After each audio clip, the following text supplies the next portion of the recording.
Hello, good morning guys, welcome back to my channel. मैं हूँ आपका भाई Hashmi. This is my bullet classic 350। मैंने इसमें कुछ वीक पहले बेंड पाइप के साथ लॉन्ग बोतल साइलेंसर फिट कराया हूँ। आज मैं आपको इसका साउंड सुनाना चाहता हूँ।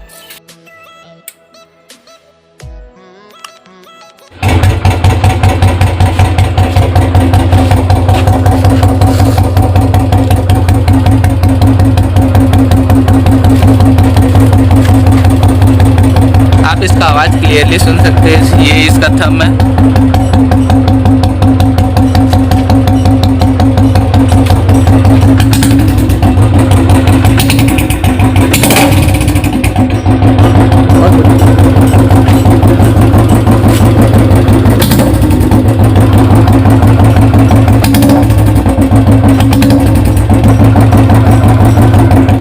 इसमें हमने कोई भी मैनुअल डिकम्प्रेसर वगैरह कुछ भी फिट नहीं किया हुआ है।